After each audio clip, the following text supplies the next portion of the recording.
Good evening, everybody. It is Kerry from the Whistle Stop Cafe and the Chris Kerry Show, and welcome to the Alberta Prosperity Project's Wednesday webinar series. And today is Wednesday, December 14th, and we have the ever lovely Michelle Stirling, who has actually been on a few times already. Hello, Michelle. How are you? Hello. Good evening. I'm doing well. Thanks for joining us, everyone. Yes, absolutely. You've actually been on twice already that I'm aware of, and you did a webinar on unmarked or mass graves, which Chris and I had hosted and found that to be fascinating.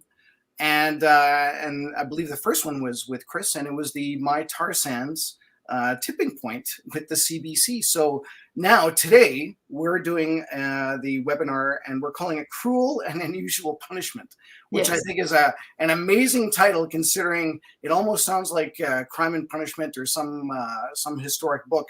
And we're going to get right into exactly what we're going to be doing with that. But please stick around.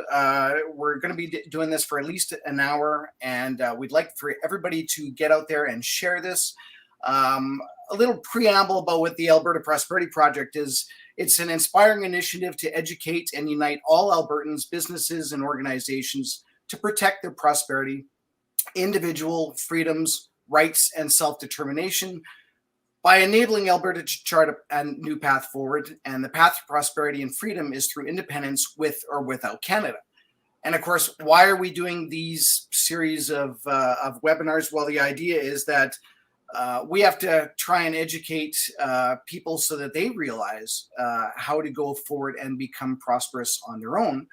And what a better way to do these than to share some information, especially with guests like Michelle, and to talk about a lot of stuff. And of course, this topic is really a hot topic about climate change and all the associations. So if you want to know anything about the Paris Agreement, the Kyoto Accord, I guess, is pre-ramble what it was before. We're going to be talking a little bit about that. We're also going to be talking about the amount of money that is being switched hands over this whole climate change agenda. And we're actually talking about how Alberta can lead the way in Canada and maybe get past this, or at least have some options. So with that, I'm going to say hello again, Michelle. And you know what? Actually, I'm going to read. You have such a great bio. You're absolutely amazing. Such a knowledgeable person. I mean, I just do jukeboxes, and I occasionally flip burgers.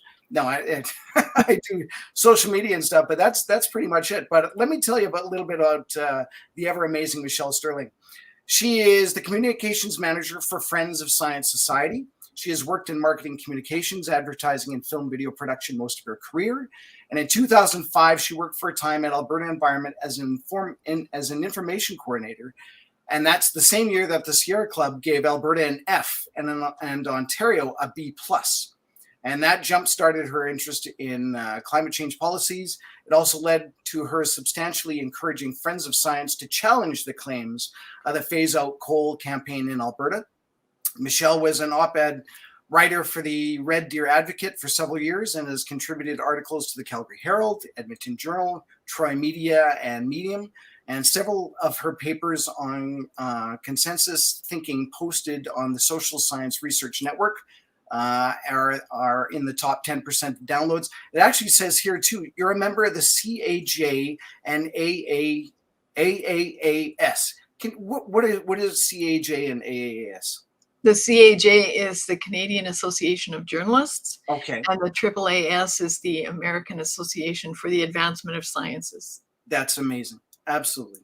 So we're talking today about cruel and unusual punishment. So why is that the title? Because I found that to be so fascinating. And of course, I had some pre-notes to go through all this, but I want to hear your take on why it's actually called that.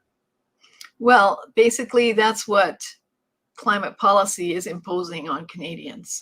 Cruel and unusual punishment. Absolutely. And cruel and unusual punishment is under the charter. We have the right to not be treated in a cruel way. That's right. So it's section 12 of the charter, actually. And so we thought we would do a bit of a twist on how all the environmental groups are always taking little kids to court and saying, Section 7, life, liberty, you guys are doing enough on climate change. We thought we'd do the reverse and say you're doing too much on climate change and you're slaying us with cruel and unusual punishment. Yeah. It's almost medieval in nature, and you'll see that in some of the slides. Oh, for sure.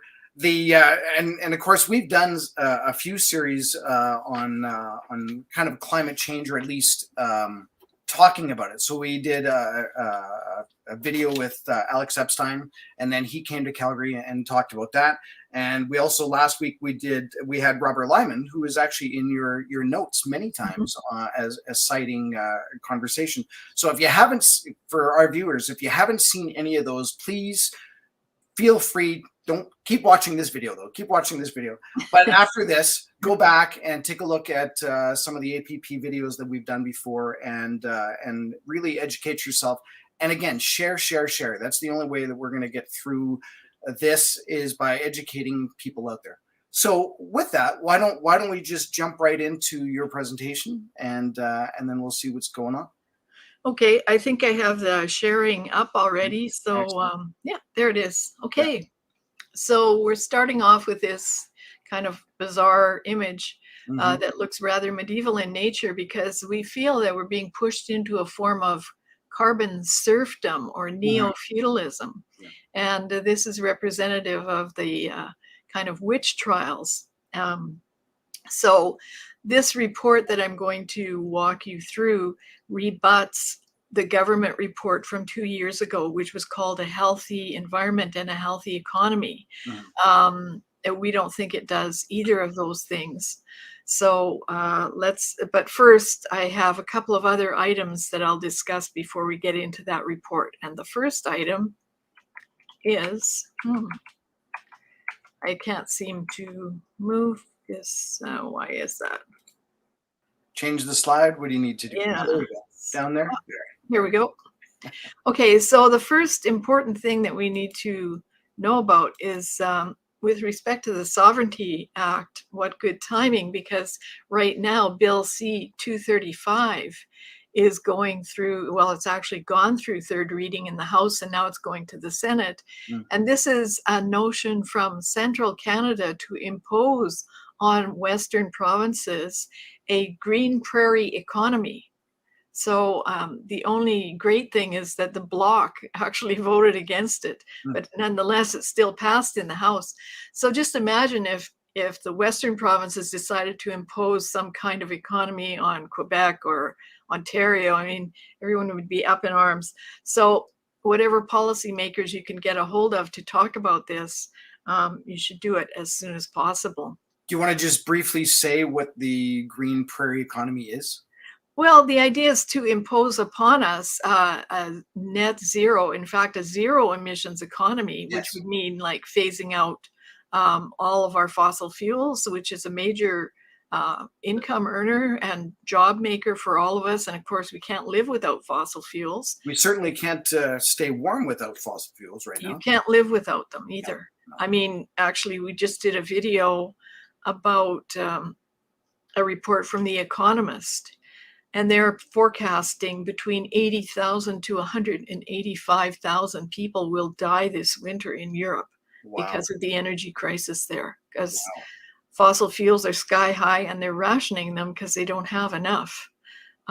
So, things are bad and they're going to get worse. We can't live without fossil fuels. So they're trying to impose upon us things that have been otherwise mandated, some in the Healthy Economy or Healthy Environment, Healthy Economy report, some through Bill C-12, but you'll see as we go through that this is just like one more nail in the coffin. Okay, so let's see. So I just want to do a quick overview here. The main presentation will address the lack of cost-benefit analysis or the technical challenges I'm not going to read every word Yeah, on these yeah, pages. yeah. And in the interim, Bill C-12 has been introduced. I don't know if people are aware of it. I don't think many people are. Mm. But Robert Lyman did a report at the time, and he outlined the implications. So I'll show those to you. And in the second part, I will deconstruct the federal plan by walking you through our rebuttal report, Okay. accrual and unusual punishment. But first, do we only have 10 years left? No. So this whole idea that, the world is going to end in 10 or 12 years, or now it's down to 8 or maybe 6, it depends who's talking. That's just not true. That the report never said that.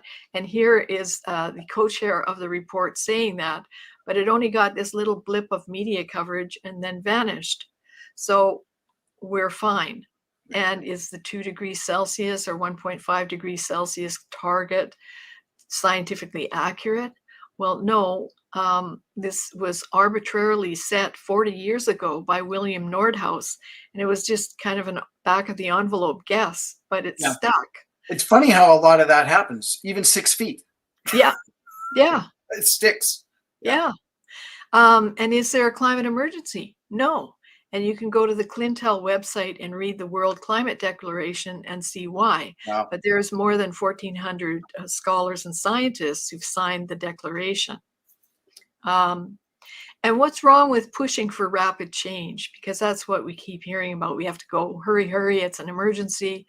Well, if you look at Hans Rosling's book, Factfulness, he explains that fear plus urgency leads to stupid, drastic decisions with unpredictable side effects. And as I mentioned earlier about Europe, that's what's happening there. Yeah. So in summary, we do have time. There's no 10-year deadline. The 2 degree or 1.5 degrees Celsius target was set arbitrarily. There's no climate emergency, and fear plus urgency leads to stupid, drastic decisions with unpredictable side effects. Yeah. So now in part 1, I'm just going to go briefly through Bill C-12. We have this report that Robert wrote, and this was before it passed the House, but a lot of the things I'll tell you come from this report. So it's legislating the impossible dream, but what does it mean for you? Well, it means shutting down most of Canada's oil and gas industries. And people may not know, but Canada is the 4th largest producer and 3rd largest exporter of oil in the world. Yeah. 97% of Canada's proven oil reserves are located in the oil sands. 98% of Canada's oil exports go to the US. Mm-hmm. And greenhouse gas emissions per barrel produced in the oil sands have fallen 36% since 2000. So Bill C-12 will end up shutting down most of the emissions-intensive industries, doubling or tripling the costs of products like gas, diesel, natural gas, propane, banning the use of natural gas. It will force people to use electric cars, whether that's feasible or not. It will double or triple the cost of electricity.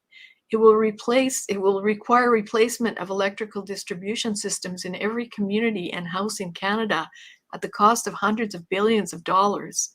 It will double or triple airfare, and it will add $100,000 to the cost of a new house. And there will be more losses, losing investments and jobs because Mexico and China don't impose similar policies. Unprecedented government regulatory control will be imposed.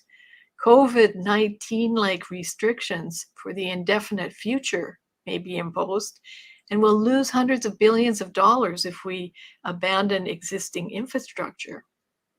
And the secondary impacts, especially for Alberta, significant reduction in our population, depopulation in any resource industry northern community, a large deterioration in our trade balance, devaluation of our currency, maybe 60-cent dollars, and an increase in inflation, and a reduction in our incomes and standards of living. So but if it passed. I was just going to say, how is that even possible that would have passed in the House and gone to the Senate if there was that much destruction happening in the economy? Well, a lot of times these papers, and here are the policy briefs, you can see that preceded this Yeah. by the usual suspects, Equiterre, Environmental Defense, Pembina, David Suzuki Foundation, who Yeah. else is in there? CanRac.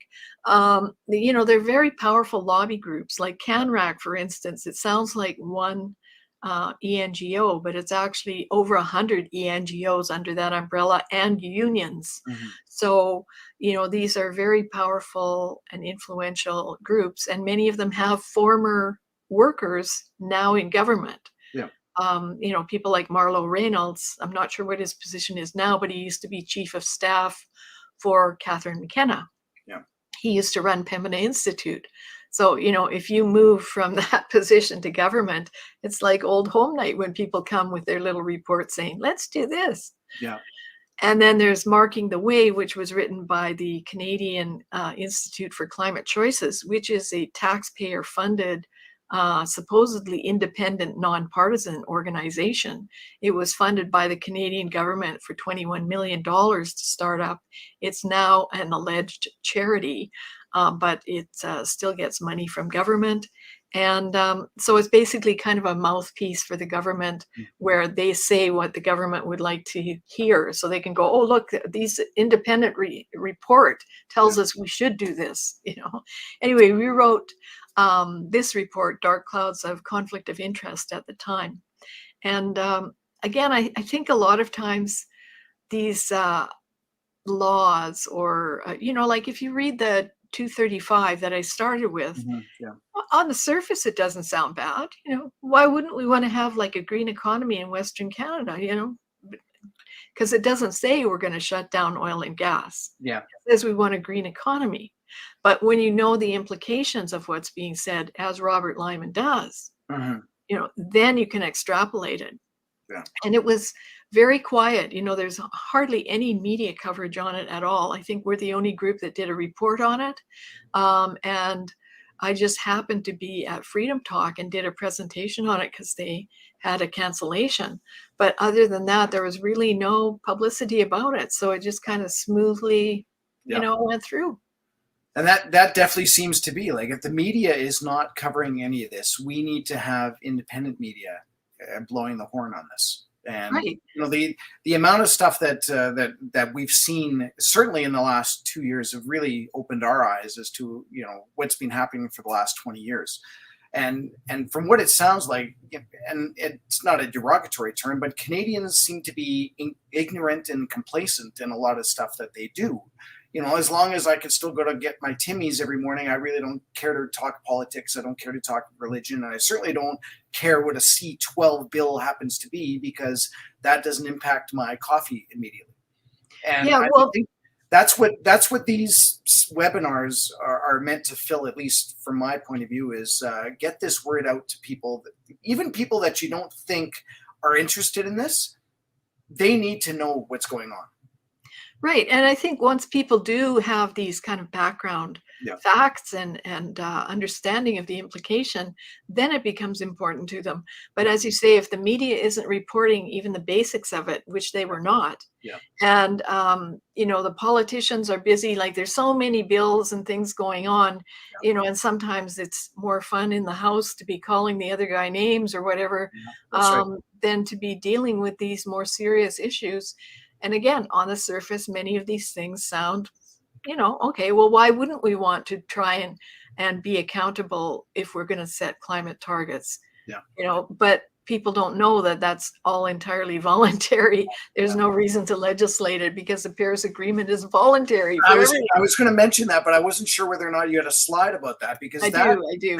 So then let's just keep going, and then we'll jump on that one, because that to me was a bit of an eye opener for that. So. Yeah. Okay. So at the time, all these ENGOs were really pushing to get this thing through, and they want this legal accountability. But does it seem like a realistic goal? These are the proposed targets you can see in the red arrows here. Wow. Does it seem like we could do this in 20 years without massive changes to our lifestyle? An industry? And actually we've done very well, because in the time represented here, we had 37% population increase, and yet we really didn't rise. Almost flatlined, really. Yeah. for that, for 37%. Yeah. Yeah. So, and the feds actually want to increase Canada's population to 100 million people. And there's a great blogger named Darshan Maharaja, and he did the math for us. He just was blown away by this when I posted it. Wow. And so that, if we increase the population that much, then it would our emissions would be a 1.05 billion tons yearly. So, Wow. you can't have immigration and climate targets. You got to No. pick one. Yeah. But they're not picking one. So we can never meet our targets as long as the immigration policies are as they are. And how many? Do you know how many immigrants are coming in every year? About 400,000, and they're planning to push it up to 500,000, half a million people. So, 10 million, or in 10 years, that's 50 million people, right? So it's that seems 50 million. No, it's in 10 years, it's 5 million. 5 million people, which is 1/8 of our current population. You're right. There's no way that we could possibly decrease as well as increase our population. Yeah, and as he says here, I'm not going to go near the supply of housing and services. So, all those people need health care, they need schools, they need a place to live, they need a car or transit, and they need the assistance to integrate, because when you're an immigrant, you always need help to figure out, how life works here before you can get on your feet and really get going. That's right. And all that's expensive. I mean, it's a good investment, but it's an expensive investment at the start. And we're broke after COVID. Yes. So in summary, Bill C-12 did pass. It's an attempt to put into law the goals of greenhouse gas reduction targets. The impacts of Bill C-12 and a forced effort to reach net zero 2050 would destroy Canadian life as we know it today. And making laws to force reductions in GHGs when there's no suitable alternative energy technology. That's the problem. That's market ready. Yeah. That will lead to economic disaster. I mean, people talk about small modular reactors, as Alberta and Saskatchewan are partnering on that. Great idea. It's near market, but it's not market ready. No. And there's lots of hoops to jump through before it is in the market and before it expands. So. But Bill C-12 will offer a field day to environmental lawyers who they already want to sue cities, sue Big Oil for climate change impacts. Big Oil owes your community for climate costs. Wow. And that lawfare also costs us and society. It costs because the government has to pay their lawyers to fight these things. It holds up the courts and delays all kinds of normal operations, and drives off investors and jobs. So now let's go into our rebuttal to a healthy environment and a healthy economy. We see it as a move toward medieval living, and it is a cruel and unusual punishment. So I already said what this is about. That's how our report looks. Let's see what Judith Curry, who's a real climate scientist, has to say about the toxic rhetoric of climate change. We've been told climate change is an existential crisis. However, based on our current assessment of the science, the climate threat is not an existential one, even in its most alarming hypothetical incarnations.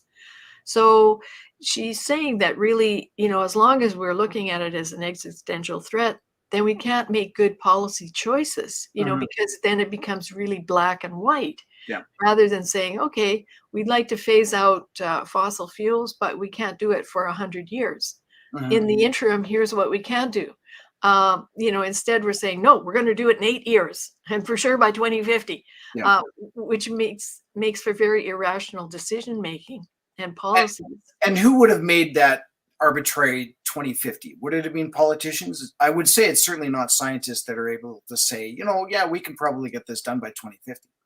I would say that it's politicians, but it's probably premised on some quasi-scientific study, where they say, oh, our carbon budget, Greta is always talking about our carbon Yes. budget. Yeah. We're going to blow through our carbon budget, meaning that those who think that carbon dioxide is the main driver of climate change, they believe that there's a set amount of carbon dioxide that can be released from human industry. Yeah. And after that, then catastrophic existential events will occur. Yeah. But the vast majority of climate scientists on the realist side say that carbon dioxide is not the main driver of climate change. Mm-hmm. And over the years, even the IPCC, the Intergovernmental Panel on Climate Change, has dramatically reduced their evaluation of the warming effect of carbon dioxide, meaning we could have more carbon dioxide, but it won't cause warming. Yes.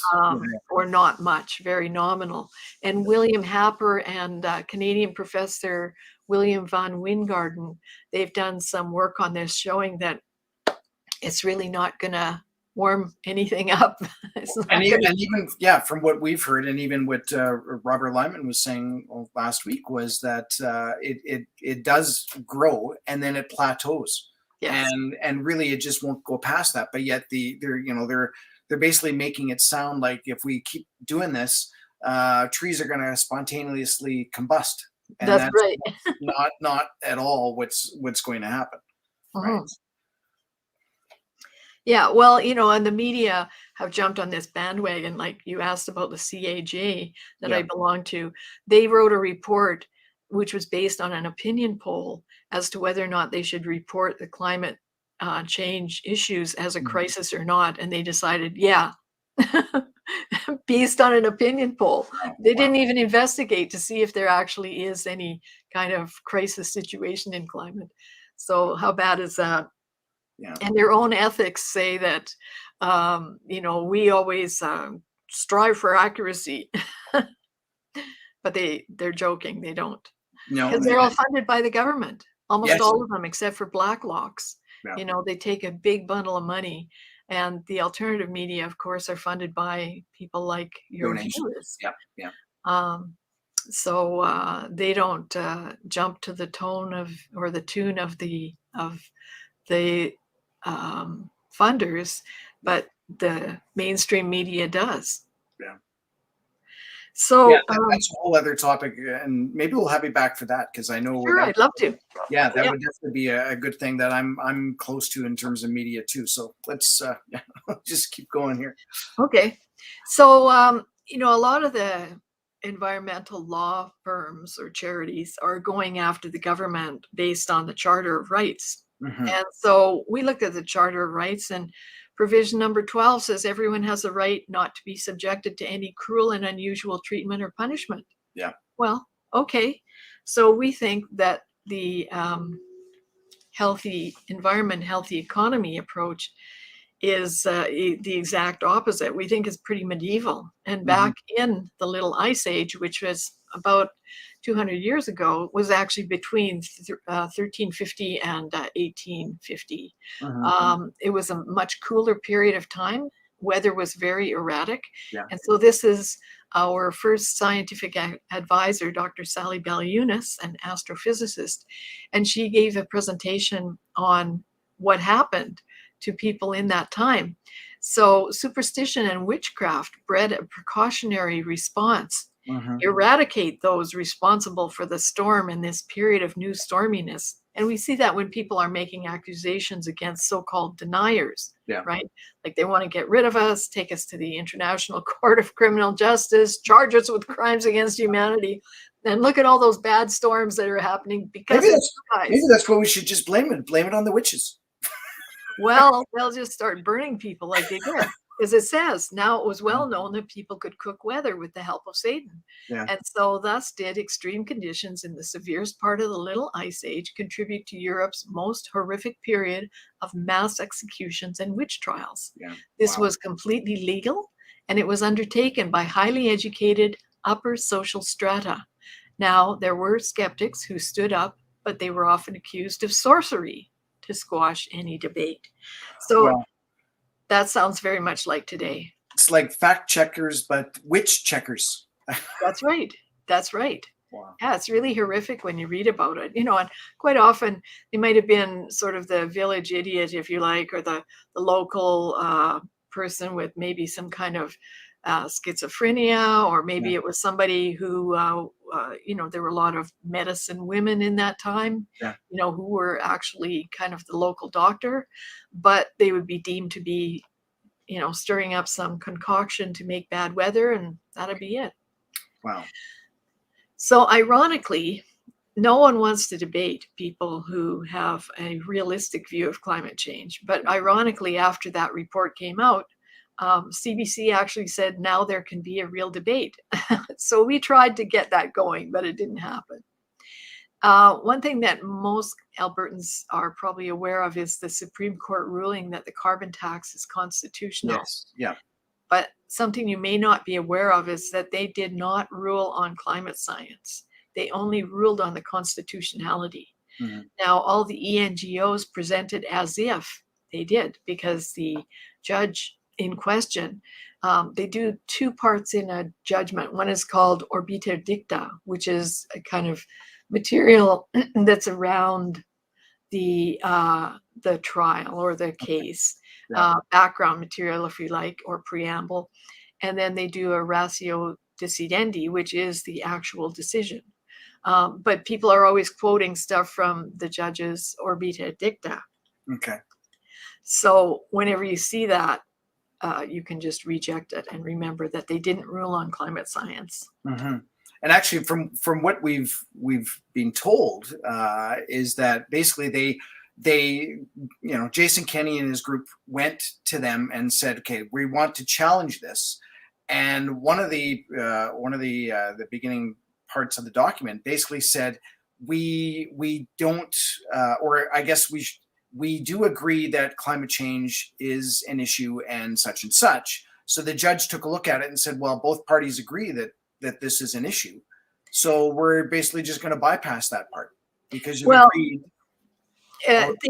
I'm not a lawyer, but as I understand it from a lawyer that we spoke with about this, things are only one issue is argued in court at a time. Okay. And the principle being argued was whether or not this was constitutional. Okay. And so, you do this repetition in the opening of what the other party said, because you're basically confirming, okay, we're not going to argue about this thing. Yes. And actually at the time we had a number of people call us. Some were members and some were people from the public, begging us to, go to court on climate and all this. And we said, it's a constitutional case. We're not lawyers. We don't have any constitutional lawyers. And some people were quite mad at us for not doing it. And we said, look, it's we can't do anything. Yeah. Not to mention we're a very small organization. So if anybody wants to cough up some money and help us out, that would be great. Yeah. But we just don't have the time and manpower to. And it's tough to fight the government when they've got an unlimited amount of money, and it's basically our money. Yeah. And they can just use that against us. Right. That's right. Yeah. Okay. So anyway, this is something that people should know about. How did we get here? Yes. Well, Catherine McKenna, she spoke at the Calgary Chamber of Commerce, and this is actually what she said. So when I took this job, I immediately went to the climate negotiations. That was the Paris Agreement, COP21. And I actually didn't know about the climate file.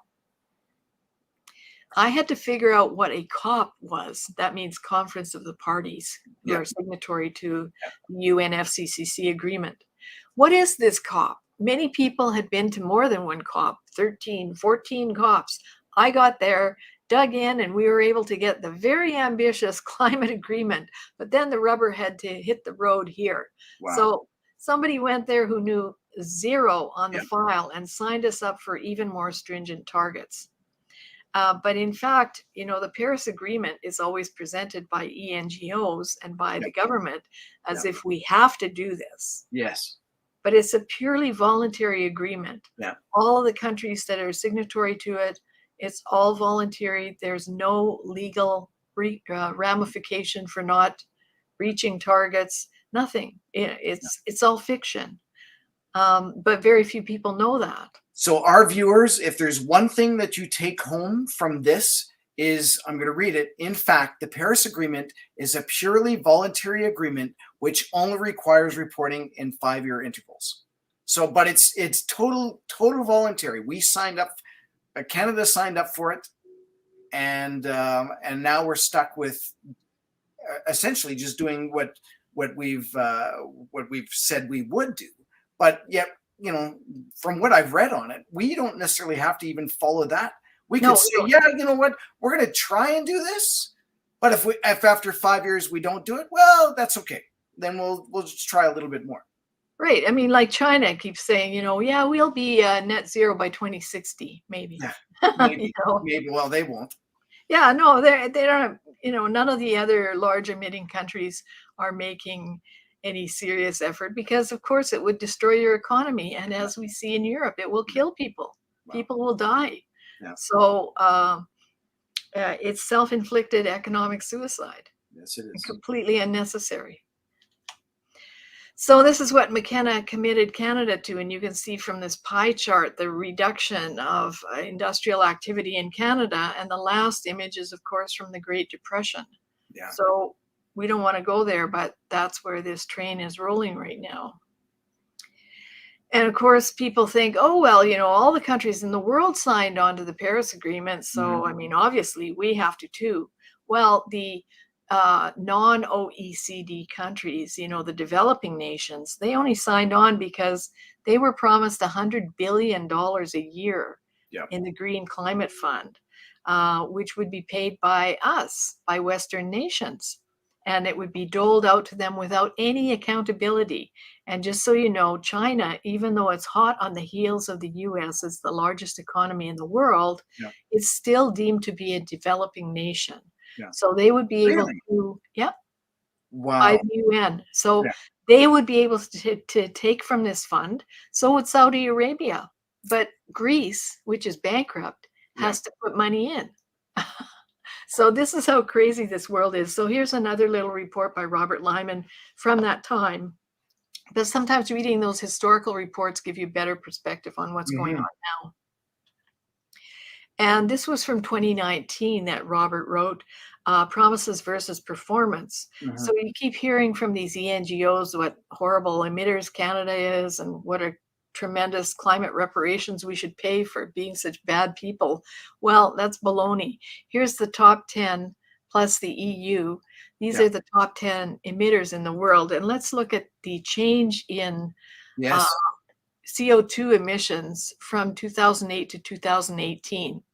So for China, the change was an increase of 28%. And these are megatons? I'm just talking about the, yes. Yes, but in terms of 2008, there's say 7,000 megatons, and in 2018, there's 9,500. Yeah, 28%. That's quite the drastic change. Yeah, and for the US, they actually dropped 9%, and that's mostly because they replaced some of their coal plants with natural gas. The European Union also dropped 16%, but that's mostly because they drove industry offshore. They deindustrialized. India went up 69%. Russia was down 0.2%. Japan down 10%. South Korea up 25%. Iran 30%. Canada, Saudi Arabia 35% up. And Canada 1% up. Yeah. And yet we're treated as if we're some kind of villains. Yeah. And looking at it as 2018, so Canada had 550 megatons, and again, China had 9,500 megatons.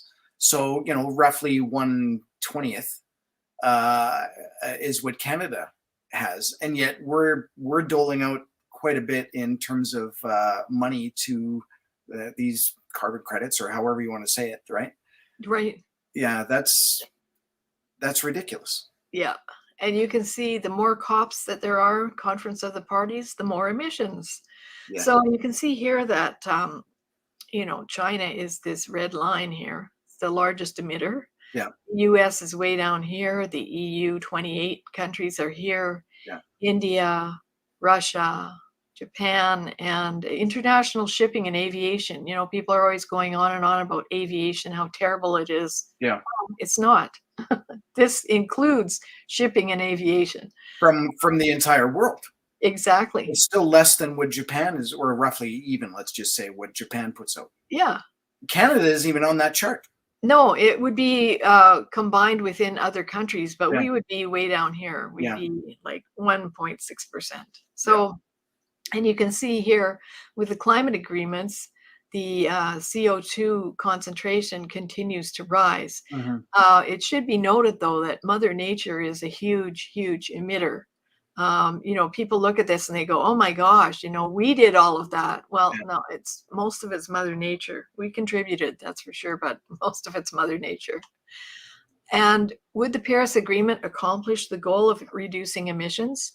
No. And this is a peer-reviewed study by Bjorn Lomborg, who found that the impact of the Paris Climate Conference would be 0.05 degrees Celsius reduction in warming by 2100 if all the countries met their commitments by 2030.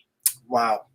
So that's immeasurable. It's ridiculous, you know, and when people say, oh, we have to do our part, no. And he's got a great book. You know, he is what we call a warmist. You know, he does agree with the anthropogenic global warming. He does think that we will continue to warm, but he thinks it makes far more sense to spend limited public monies on improving life for everyone in the world rather than you know, giving it to green crony capitalists and wasting it on wind and solar. Do we actually know how much money has been given so far in terms of the COP and you know, if there's an actual, like, is it 100 billion? Is it a trillion? Do we know? I don't have a cumulative number for that, but I know that recently Jamie Dimon of JP Morgan, I think, said that we've spent like $3 trillion on wind and solar, you know, trying to do the energy transition. Wow. We've only changed it by 2%. Wow. Yeah. And yet that $3 trillion probably could have gone into,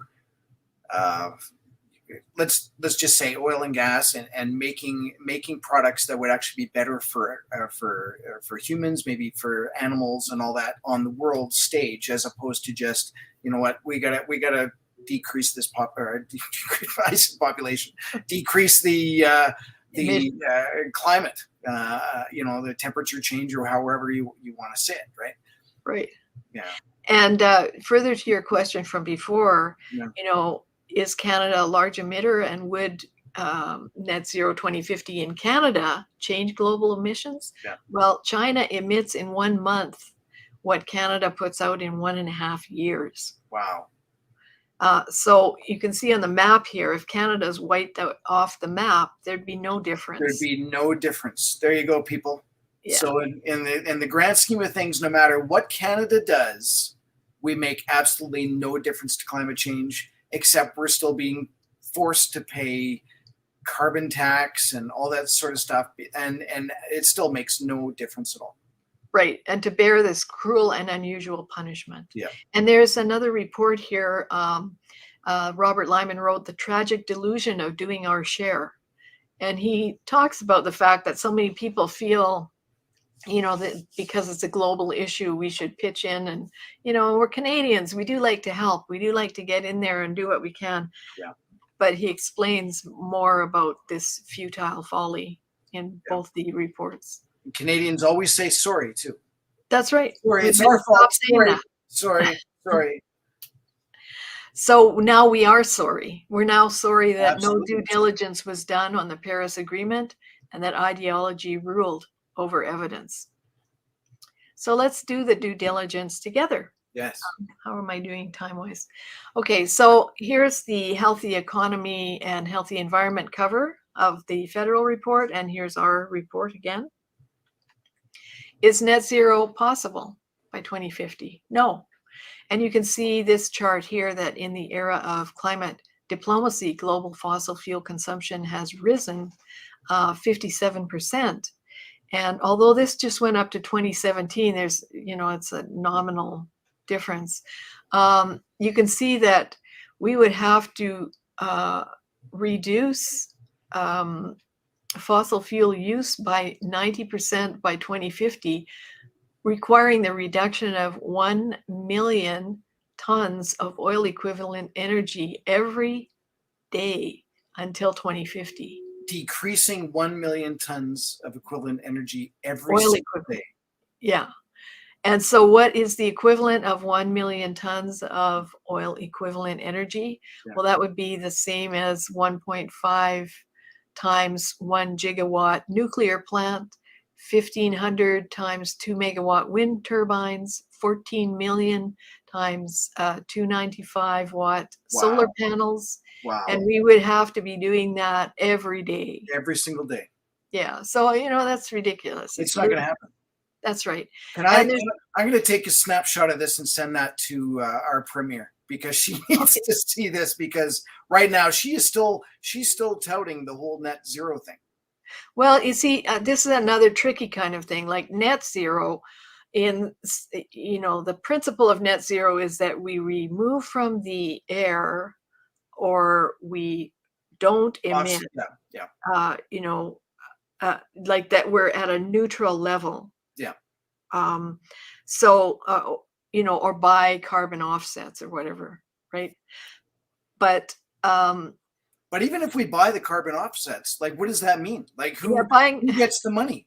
Well, what I like about carbon offsets, what is that money used for? Does it buy more carbon? Does it buy less carbon? It's what I like to say. It's like paying a burglar to go and rob somebody else's house. Yeah. So, I think the whole carbon market is very shady. And my favorite statement about it is that the carbon markets are very different from other commodity markets, even though it's structured as a commodity. But, it's like if you buy a rail car of wheat, you conceivably could get a call, from your traders saying, okay, your rail car is here, come and get it, or pork bellies or whatever. Yeah. Right. But the carbon markets entail the lack of delivery of an invisible substance to no one.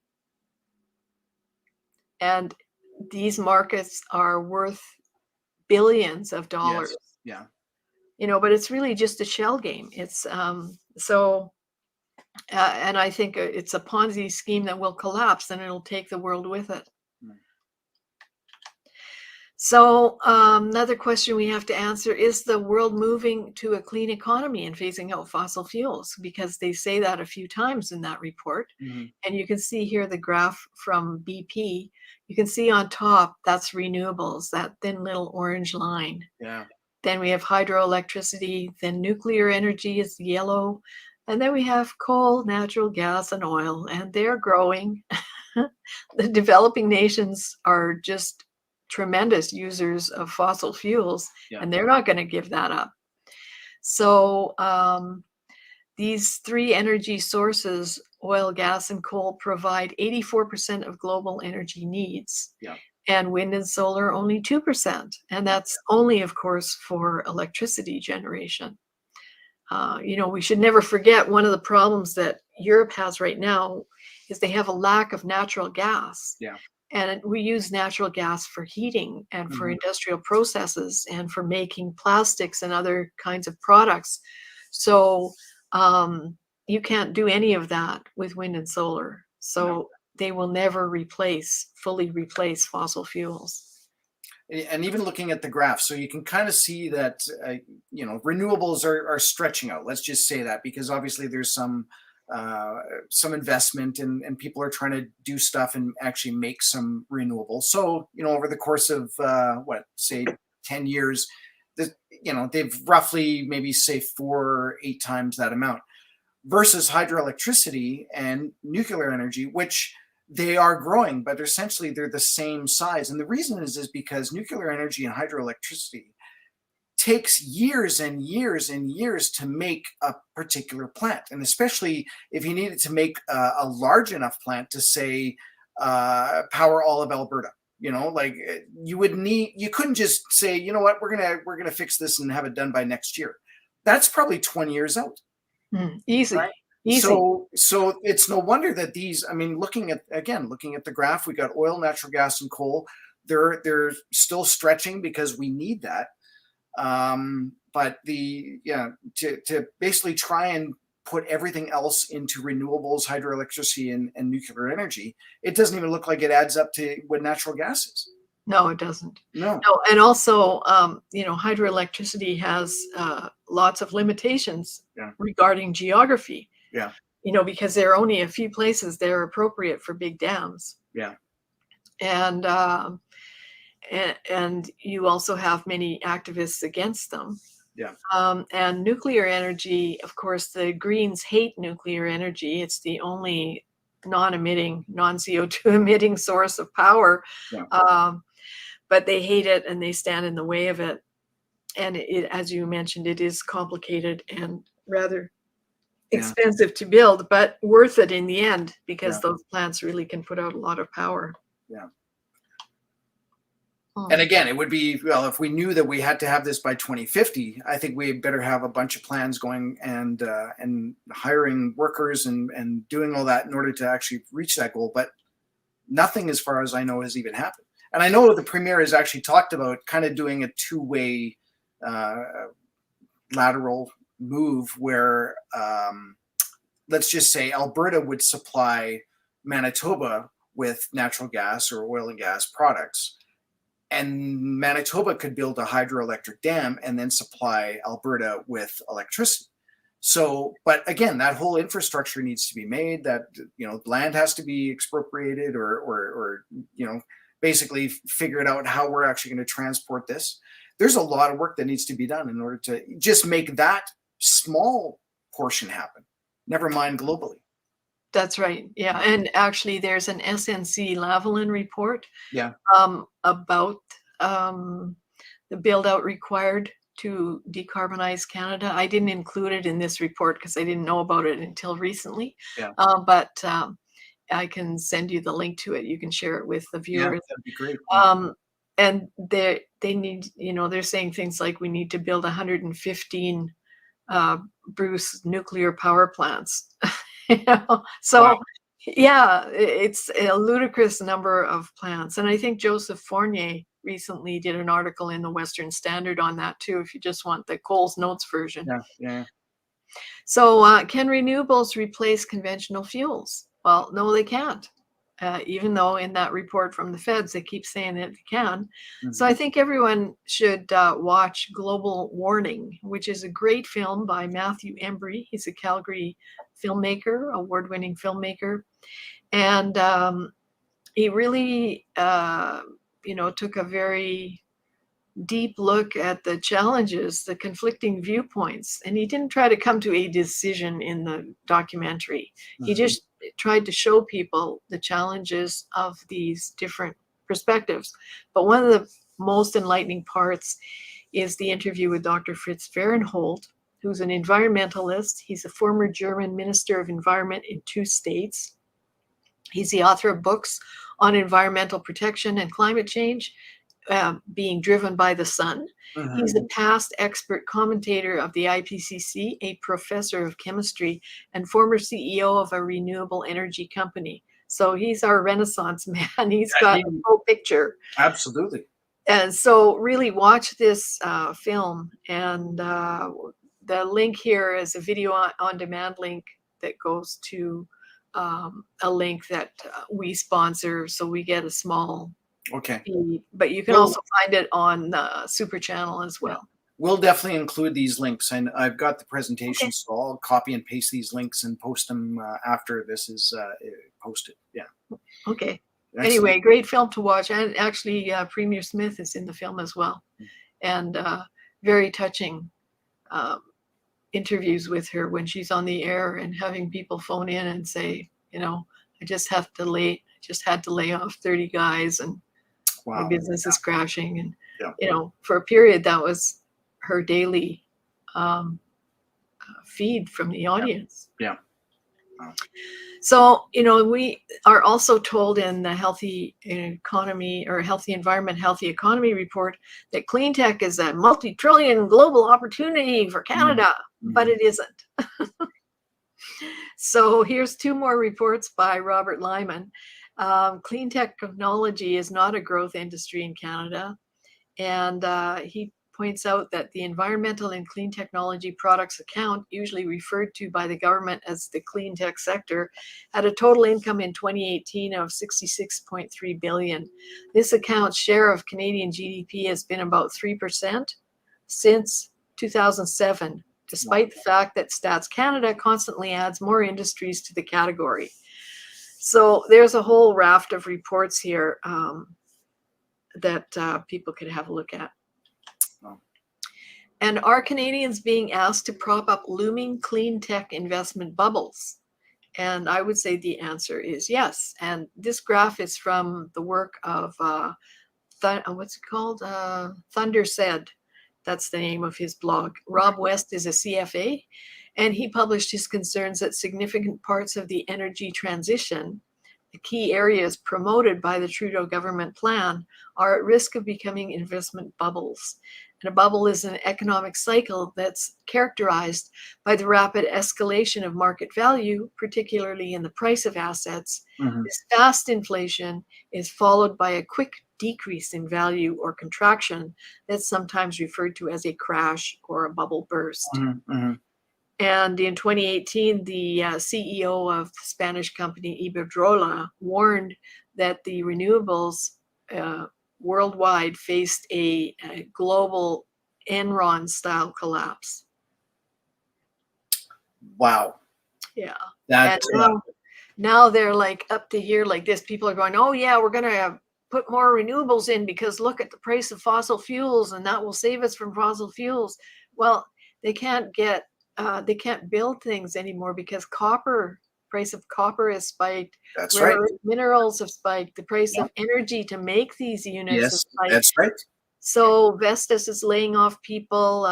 One of the other company, they said they're, I think it was, it starts with an O, I forget.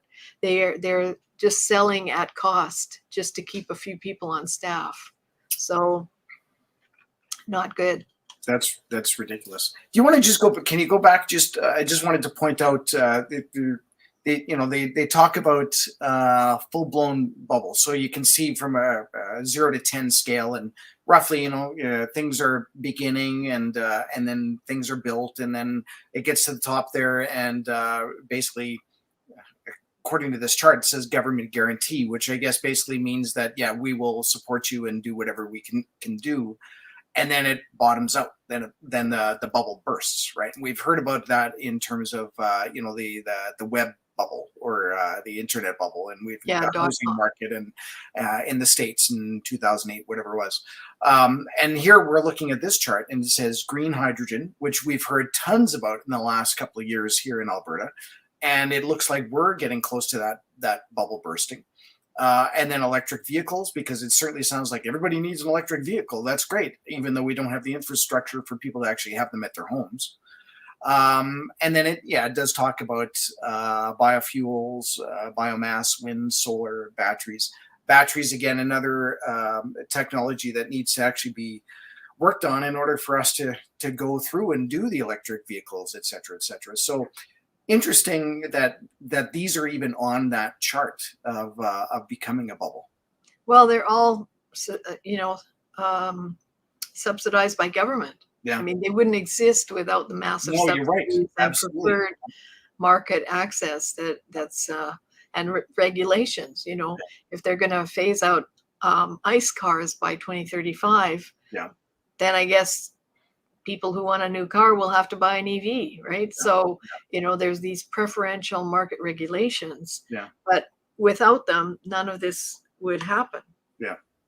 It's interesting you said ICE car because it was an ICE car, internal combustion engine. I've never actually heard anybody say that as ICE. I've heard ICE. Oh, yeah. Well, I probably should have said ICE. Being in Alberta, we all know about ICE cars anyways. Yeah, when you go out and it's minus 40, everybody's car is a nice car. That's right. Another thing that they say in the healthy environment, healthy economy, is they claim that a carbon tax reduced emissions in Sweden and Norway. And you've probably heard Greta bumble through this as well. And everyone goes, yeah, look at that. The Swedes did it. We can too. Well, why? Well, because the World Nuclear Association says 6 nuclear reactors entered commercial service in the 1970s and 6 in the 1980s.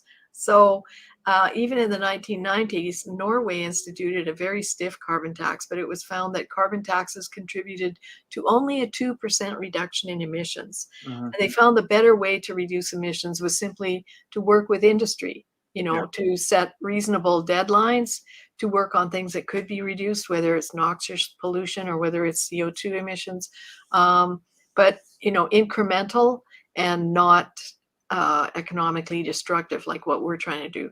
And you can see here also, when people hold up Denmark and Sweden and Norway, like, wow, look at these fabulous clean countries. Well, they're tiny little countries. I mean, Denmark would be a postage stamp on this map of Canada. So they're very tiny. Most of their population lives on the seacoast where you have access to sea freight, which is very cheap. And 5 million, 9 million people, very small populations. And they just don't have the vast distances. And also their weather, even though they're a northern country, their weather is much more temperate than Canada's. It is, yes. So what the carbon tax and rebate is really all about, and I think everyone watching has figured this out, it's tax them and bribe them with their own money. So we've got a little video called Carbon Kleptomania and a report. Of course, those are now from a couple of years ago, but the content is still fine. And then they keep saying, well, all economists agree that the carbon tax is the best way to reduce emissions, but that is not true. So this is the late Emile van Broekhoven from Europe. Zero carbon policy, fooling 97% of the people all the time. That's on our blog.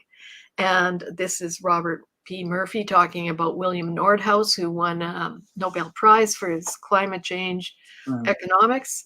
But Nordhaus favors a carbon tax to slow climate change, but his own model shows that the UN's target would make humanity poorer than doing nothing at all about climate change.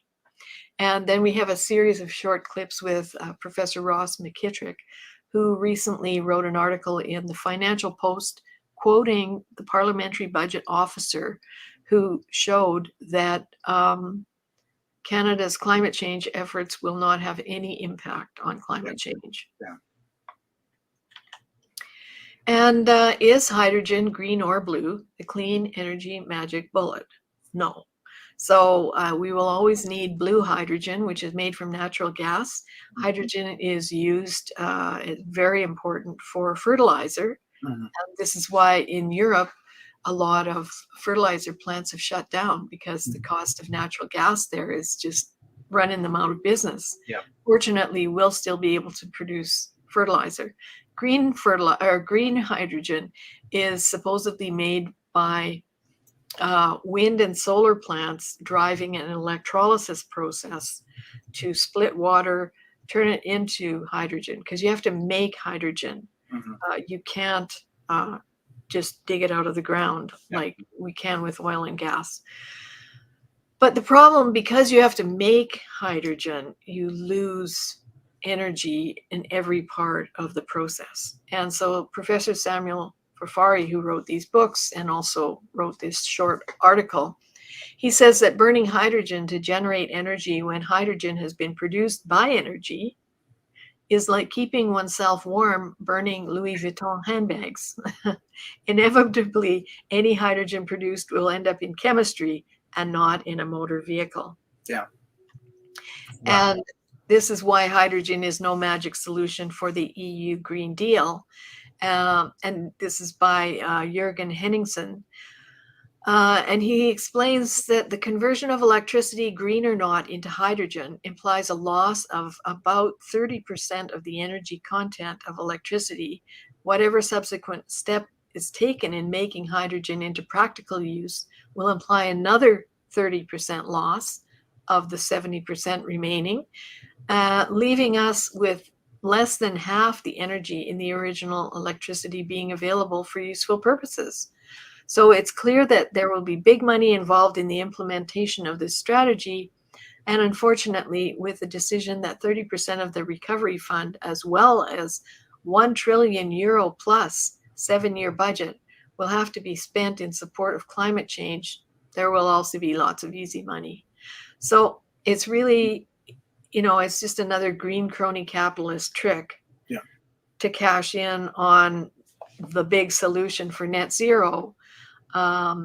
When, actually what this all reminds me of is the little book, Black Book of Scams. And this is from the Competition Bureau. Mm-hmm. And I saw this at my bank the other day, and it reminded me so much of climate change and carbon trading and things like hydrogen, where, it's teaching people how not to fall for scams when people phone and say, or they send you an email saying, I lost my wallet, I need help immediately, please send me money, right? Yeah. Well, that's what all the climate change folk are doing We should change some of those pages to say exactly that. Yeah. And then leave them in the banks. Yeah. So anyway, as we see, people are cashing in on this urgency.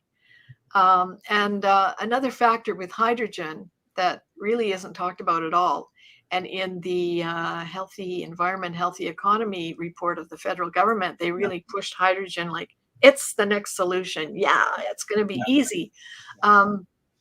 They really didn't talk about the risks of hydrogen in the hands of the public. So hydrogen is produced and processed and shipped and everything in industrial settings. But the difference is that people are trained. There are very strict safety protocols, and there's instrumentation monitoring. But when you start to put that in the hands of the public, you're not going to be able to institute that kind of careful monitoring and instrumentation. And the public, they're not going to be properly trained. Yeah. And you know how people like to tinker with things. Oh, and, yes. Yeah. This can't be any worse than, I've had many people on Twitter tell me that, it's the same as natural gas. No, it's very, very explosive. Very. So in industrial settings, there's strict safety protocols. Hydrogen is very unusual. As the smallest molecule, it can actually embrittle metal, and then it can penetrate metal. And because it has to be so highly pressurized, because it's a very diffuse light gas, then even that exit from a small crack creates static electricity that can spark an explosion. Yeah. So it's invisible. There's no smell. It's highly explosive. And as I just mentioned, it can generate static electricity. Yeah. And the blast range is the size of a football field. Wow. And it has to be stored under extremely high pressure. So all of this is also very energy intense.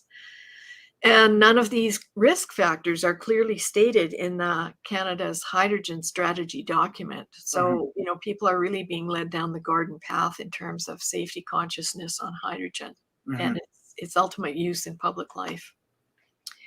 Now, can we just decarbonize by installing EV chargers, EV public transit, or mass transit? No. So this is a report by Robert Lyman. He based it on a report by a fellow named Thomas Tanton out of the States. And he found that, to electrify the US would cost a fortune. And to do a similar electrification, decarbonization in Canada, the cost of Canadian 3.6 trillion is equal to 95,000 for every person in Canada. So that's basically getting rid of oil and gas and just putting in an electric grid just so that everybody goes electric cars, public transit, that sort of thing. Yeah. Wow. So everything would be electrified. But so Robert Lyman did this based on Thomas Tanton's review. Now, our Ken Gregory, who's our research director and a professional engineer, he looked at it again, and he looked at some other work that our professional engineering team had done, and he realized that Tanton had done, I just want to explain this in a simple way, kind of too simple an extrapolation. Like many times people say, oh, well, if we have a 2 megawatt windmill, that's the same as 2 megawatts of coal.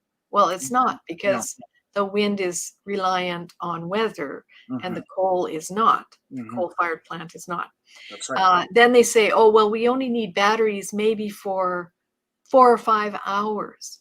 Well, no, you might need batteries to back up the whole system for a month.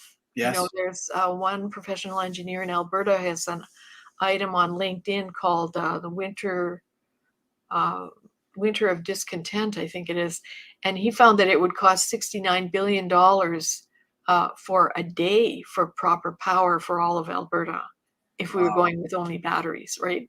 But anyway, so Ken did a reanalysis taking into account these extra hours and reserve capacity that you need to have. And he found that the total capital cost of electrification would be 290 trillion US dollars, 13.5 times the US gross domestic product. And that's like what, 5 times the amount of the entire global domestic product. I think we're at 60 trillion or something a year. Right. And I mean, there's a new report out also by a fellow named Simon Michelle who shows that there simply is not enough mine materials to do this anyway. But, when you have non-engineers making these assessments, and that's what we have, all these environmental groups, David Suzuki Foundation and blah, blah, blah. Yeah. And sometimes they've even partnered with people at universities, but they've done a lot of like modeling, right? But because they don't work in the actual engineering of the power grid, they don't get it. They make these, superficial calculations saying, oh, well, if we have a 5 megawatt power plant and we're going to replace it with 5 megawatts of wind, it's not an equal comparison. No, not at all. Right. And 5 megawatts of a battery would cost like a ridiculous amount of money compared to just a natural gas fired plant. Wow. Yeah, it's ridiculous. We have another piece on our blog called Solar Realities, and it does do an assessment on solar and batteries, and it's exorbitant. Wow. And so speaking of decarbonizing and EVs, again, in the federal government report, they made no calculation whatsoever for the additional power. Another one of our professional engineering contributors showed that just for the EV policy, and this was when it was to 2040, now it's 2035, we would need to install 10,000 megawatts additional power generation. So that would be like about a dozen power plants like Site C or Muskrat Falls. Yeah. Each of these projects is billions of dollars over budget and stalled. Wow. These types of plants need a horizon of 20 to 30 years to build one. Yeah, we talked about that just in hydroelectricity and nuclear for sure. I mean, wow. Yeah. Yeah. And not one new power generation plant is on the planning board. And it would cost billions in transmission lines and integration because renewables are direct current and the grid is alternating. Yeah. And the embedded emissions of this would be huge. When you start to make all these things, there are emissions from making all these things. Yeah, you're right. That no one ever calculates. So they go, yeah, we'll cut all the emissions by putting in a LRT downtown. Well, they found that with the Portland North rail line, the embedded emissions, it would take 172 years before the rail line actually equivalently reduced the emissions embedded in making the line. So, who's going to invest in Canada today except green crony capitalists? And that's really the problem. We're just going to be, the taxpayers are going to be pickpocketed and taken to the cleaners. And right now they've instituted a new 30% tax subsidy within the recent budget for renewables. Mm-hmm. So anyway, and the bigger problem that's not mentioned anywhere, if we electrify all of society, including digital ID and everything else, and there's a Carrington event, one of these huge solar flares, or an EMP, the world is in a state of war basically on many fronts now.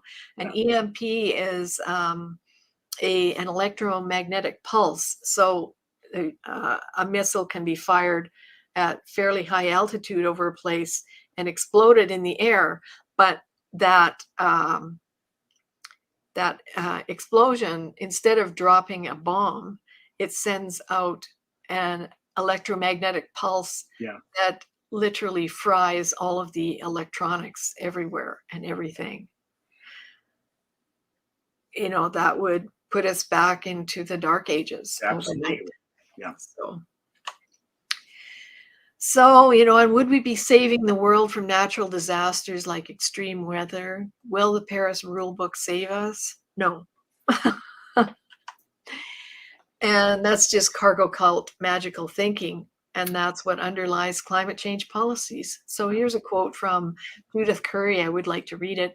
Thinking that catastrophes like major hurricane landfalls, massive forest fires, etc., will be cured by eliminating fossil fuel emissions is laughable. Well, it's really not funny. Thinking that eliminating fossil fuel emissions will solve the problem of extreme weather events is very sad, sort of on the level of doing rain dances.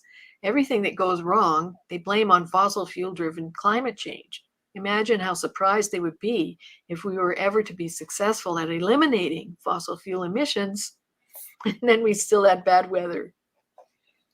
Wow. And over on the other side, there's a book by Roger Pielke Jr., which is very good, showing that really there's no more disasters, there are no greater losses. It's the fact that now, instead of a bunch of wooden houses in the Bow River Valley of Calgary, like they were in 1905 when it flooded, in the more recent flood, we had multi-billion-dollar office towers. Yeah. So that's why it cost more. And of course, again, the federal government's always saying it should not be free to pollute. Well, about the time that these guys who are in power now were born, Canadians had already begun paying for pollution. So for the past 50 years, we've been paying for pollution and reducing noxious emissions and doing a great job of it. And you can see that under the National Air Pollution Surveillance Program. And we've got a couple of videos and a blog post on that. Yeah. And how about planting trees? Will planting 2 billion trees save the planet? No, even though Minister O'Regan thinks it will. He claims that 2 billion trees will capture 12 megatons of carbon by 2050. So in some context, as I said before, China emits in 1 month 819 megatons a month, about what Canada emits in 1.5 years. So 12 megatons of carbon capture by 2050 is nothing. And trees also die or burn, and they emit the same or more carbon dioxide that they sequestered, which is why in climate accounting terms, we cannot claim the boreal forest as a carbon sink. Plus, there's not enough room in Canada to plant all these extra trees unless we start wiping out agricultural land. I really like big numbers. I like, billion and trillion in terms of trying to wrap your head around it, because we as humans just can't figure that out, right? And one of the stats, and I'm probably off on it, but I'll be corrected anyways, like 1 million seconds is like 10 days or whatever, and 1 billion seconds is 32 years. So if we're talking of planting 2 billion trees, even if we planted a tree per second, that's 64 years, right? That would never happen. Well, it's ridiculous. I think over the course of 10 years, I think it was on Blacklock's, Holly Doan noted that 6 billion trees are planted by the forestry industry in Canada over the course of a decade.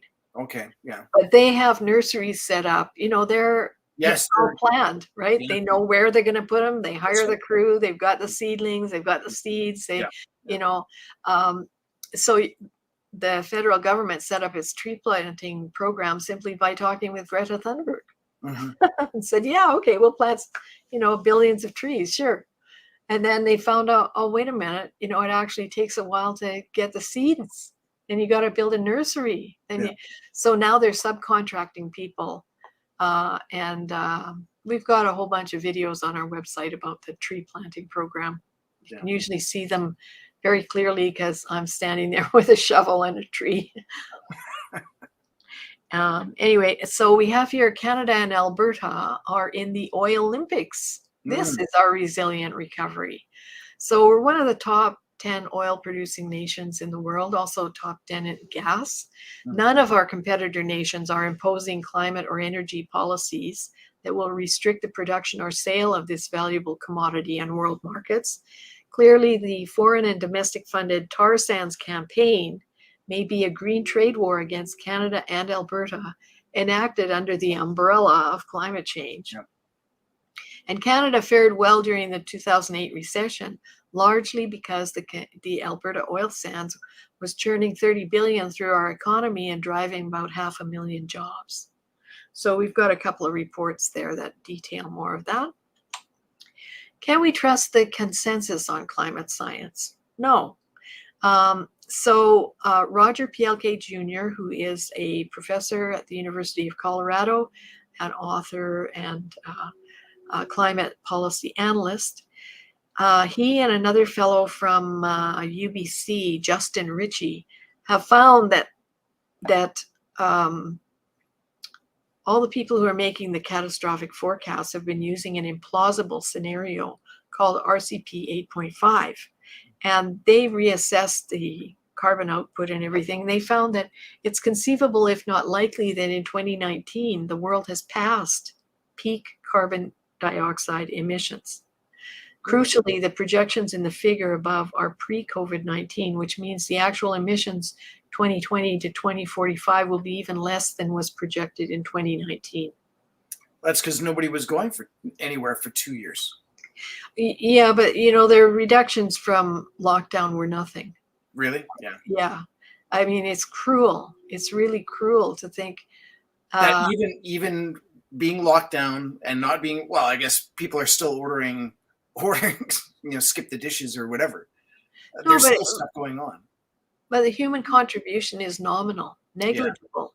Yeah. And Mother Nature's contribution to CO2 concentration is huge. Yeah. So we have a press release, I can send you that, where the calculation was done by Dr. Roy Spencer. Yeah. And he shows that, it was nothing.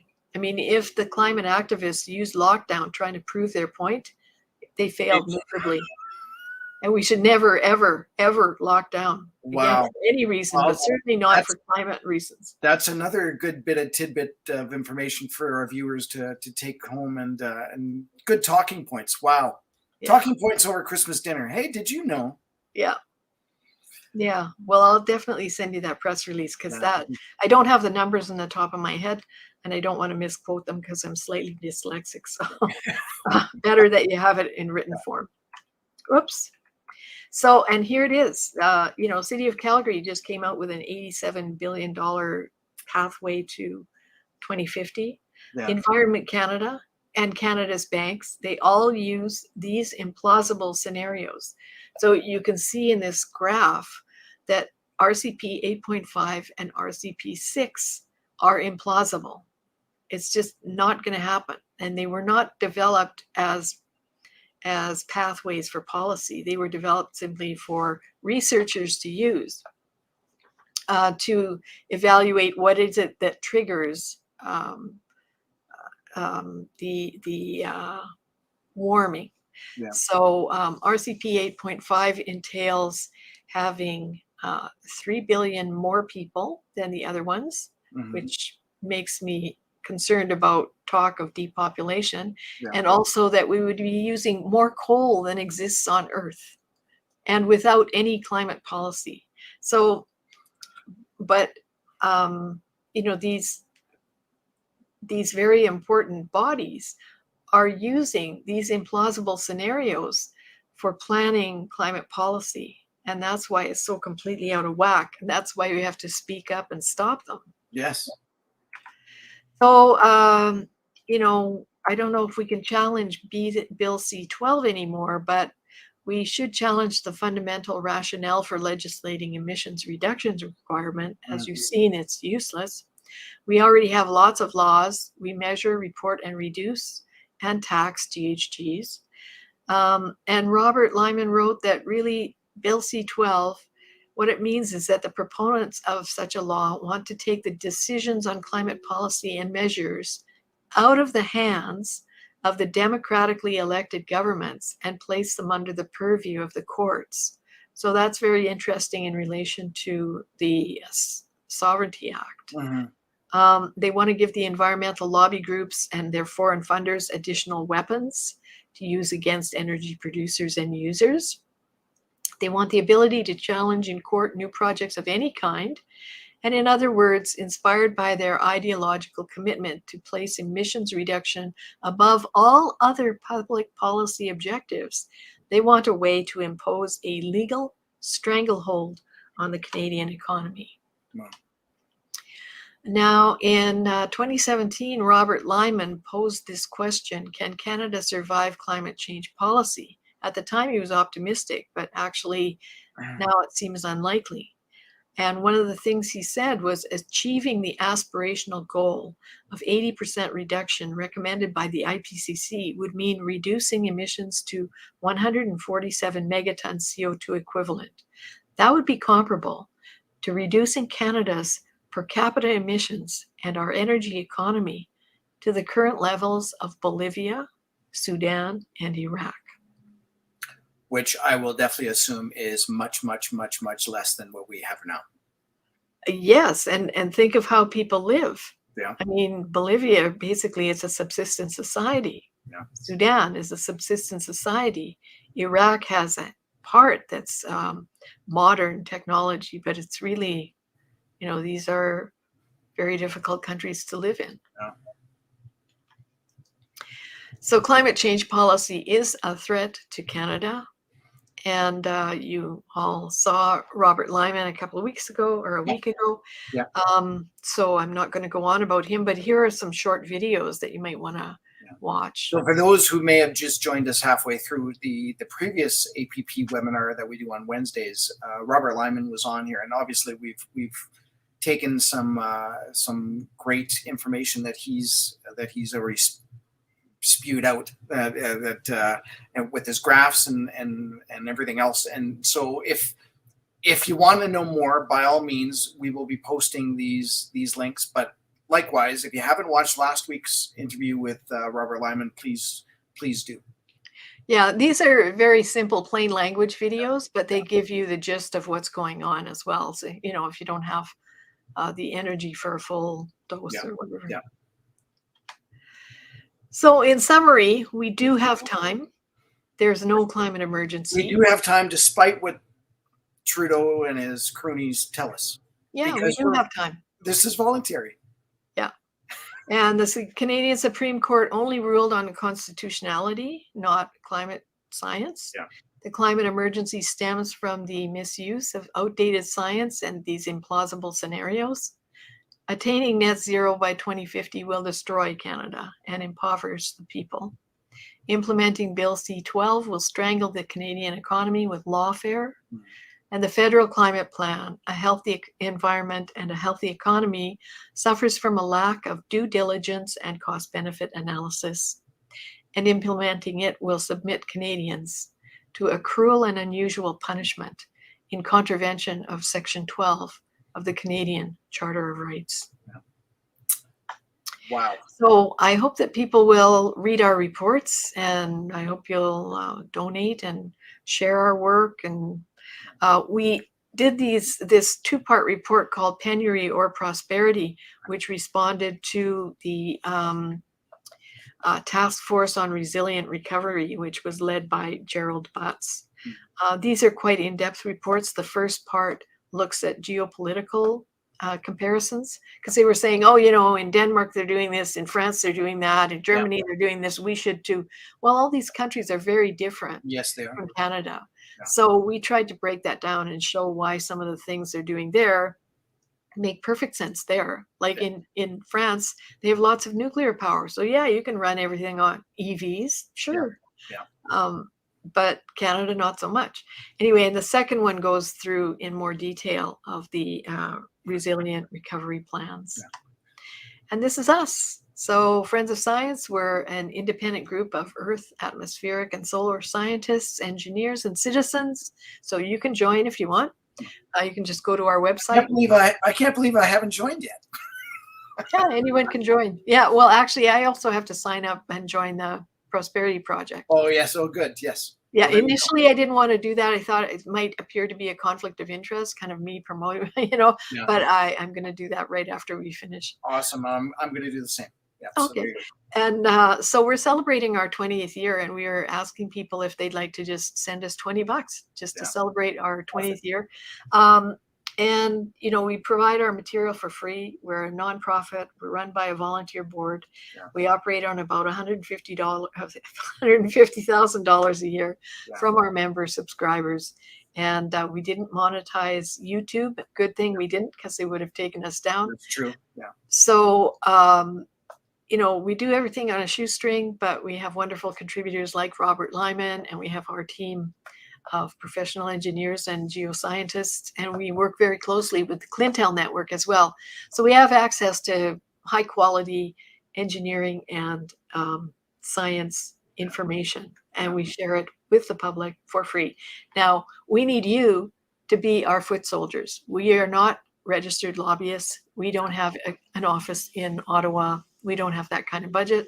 We don't have that number of people. Mhm. So if there are things here that you see that you think are important, please get them to people who need to know about it. Yeah.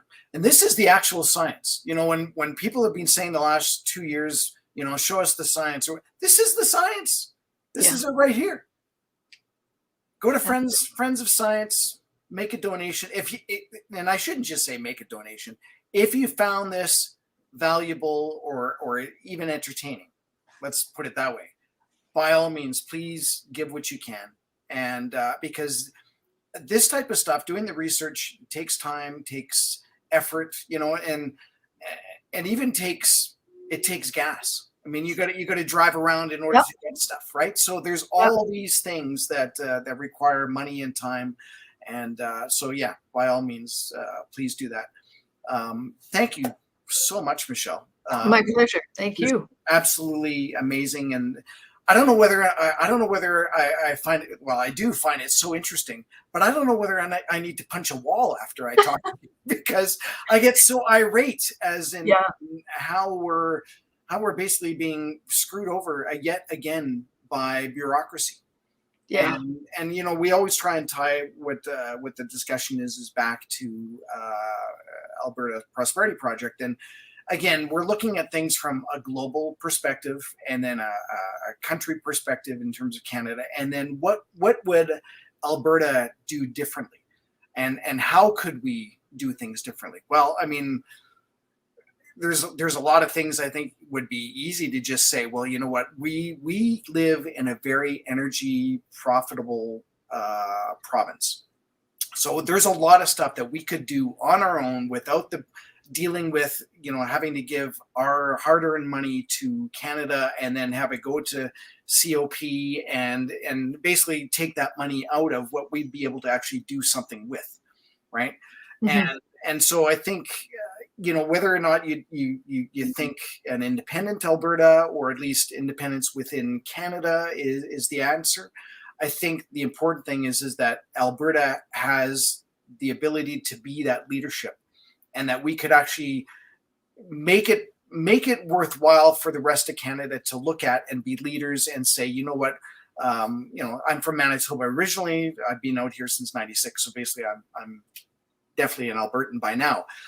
But I look at it and say, Manitoba could look at it and say, you know what, we've got great hydroelectric power in Manitoba. You know what, we're going to stand on our own, and we're going to do this as well.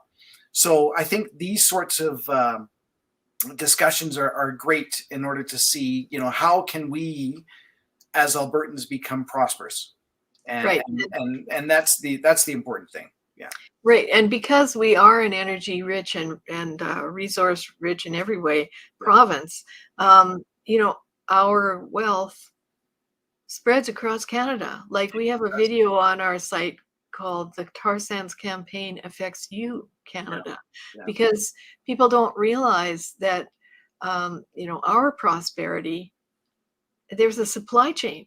I mean, we have things that are produced in Ontario for the Yeah. oil sands. Yeah. We have people who come to work here from the Maritimes. We have lots of contractors who are coming out of BC in the boom times. So it's really a national project, Mhm. and it's the invasion of these foreign-funded environmental groups and their green trade war, Mhm. and the fact that many of the graduates of those ENGOs are now infiltrated into government. But if people become more energy literate, and if they understand the implications, like Robert Lyman has laid out for us, like I presented tonight, once you start to understand the implications Yeah. of some of these policies that look benign on the surface, Mhm. then people can stand up and say, no, we're not going to do it that way. Yeah. We don't care what law you wrote. And Mhm. we don't have to comply with the Paris Agreement because it's purely voluntary. So Absolutely. don't destroy the country Yeah. for a fake piece of paper that was signed by a woman who didn't even know what a cop was. So even with that, so the other thing we usually end up with is saying, so we're down this road. How can we get off this road? Like, can we just go back and talk to our MPs or our MLAs and put pressure on them to say, you know what, this everything you've been telling us so far has been this big horse hockey, right? it's we should be able to present these sorts of webinars and the documentation to our government representatives and say, what you've been telling us is not the truth, or maybe a half truth. Mhm. And we need to have more discussions before we actually say, yeah, we're going to continue down this path, because this path is looking pretty bleak. Right. And another thing too, that I think is important, people may not know this, but there's a group of senators in the Canadian Senate. I think there's about 40 of them that have formed the climate senators. They even have their own Twitter feed, and Yeah. these guys are supposed to be the space of sober second thought. Yeah. But now they already have a partisan climate group within that. So, again, that's, we're not registered lobbyists, so we can't do much on that level. But, the public can do whatever they want in terms of phoning, writing, whatever. Yeah. Well, again, social media, share, share, share, Mhm. definitely do that. And I guess I'll just wrap it up too, because I could easily talk for another hour and a bunch of other stuff like that. But we do these webinars every Wednesday. So we're actually taking a 2-week break now because it is going to be Christmas. So we're starting up again in January 4th. So every Wednesday we do these types of webinars, and always amazing people involved in interviewing, and my head explodes every time we do these. And I think